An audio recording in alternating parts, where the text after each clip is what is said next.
जय महाराष्ट्र भावानो. मी निखिल म्हात्रे. आज मी माझे विचार मांडायला आलोय की आपण किती दिवस या सगळ्या कंपन्यांच्या मागे धावणार आहोत आणि किती दिवस हे सगळं चालणार आहे. म्हणजे आपण रेट मागतो, आपण उपोषण करतो, त्यानंतर मग ते 2-3 दिवस रेट वाढवले जातात, त्यानंतर पुन्हा तेच. म्हणजे ड्रायव्हरच्या हाती काही एक लागत नाही. तर एक गोष्ट माझ्या ध्यानात आली आणि माझी स्टडी आहे त्यावर. चांगल्यापैकी बऱ्यापैकी स्टडी मी त्या गोष्टींवर केली आहे. तर आपल्याला जो जीआर म्हणून मिरवण्यात येतो, म्हणजे आपल्या सगळ्या ड्रायव्हर बंधूंना जो जीआर म्हणून मिरवण्यात येतो का सरकारकडनं जीआर पास झालाय, तो जीआर नसून एक ड्राफ्ट आहे. हे बघा, ही गोष्ट आहे ना, ही मी गोष्ट पूर्णपणे जिम्मेदारी घेऊन बोलतोय. तो एक ड्राफ्ट आहे आणि याबद्दल मी जेव्हा मी याबद्दल चौकशी करण्यात आली पूर्णपणे, तेव्हा मला कळलं की सरकारकडनं आपल्याला एक ड्राफ्ट दिला जातो पहिला. जसं बघा, तुम्हाला नाव चेंज करायचं ना, गॅजेट केलं जातं. त्या गॅजेटला तिथपर्यंत मान्यता नाही भेटत जिथपर्यंत ते तुम्ही पेपरवरती डिक्लेअर नाही करत.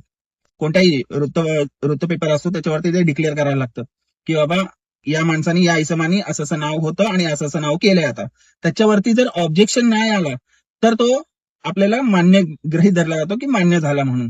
तर तसंच होतं हे. जो जीआरची कॉपी जी मिरवण्यात येते ना, तो ड्राफ्ट आहे आणि त्या ड्राफ्ट वरती सगळ्यांना विचारण्यात आलेलं की बाबा तुमचं मत काय आहे. म्हणजे ज्या कंपन्या आहेत किंवा ड्रायव्हर लोक आहेत, तर त्यामधले कोणाचं ऑब्जेक्शन येतंय काय. ऑब्जेक्शन तर आजपर्यंत कोणी घेतलं नाही ना, कंपनीने घेतलंय ना कोणी घेतलंय. पण एक गोष्ट त्यामध्ये विचार करण्यासारखी आहे की आपल्या समोर त्या गोष्टी आहेत ना, त्या मिरवण्यात येतात जीआर म्हणून. आणि आपण विचार करतोय आजपर्यंत की जीआर पास झालेला असताना या कंपन्या आपल्याला रेट देत का नाहीत. तर त्याचं मुळात कारण हेच आहे की तो जीआर नसून तो एक ड्राफ्ट आहे जो पब्लिश केला गेला गव्हर्नमेंट तर्फे.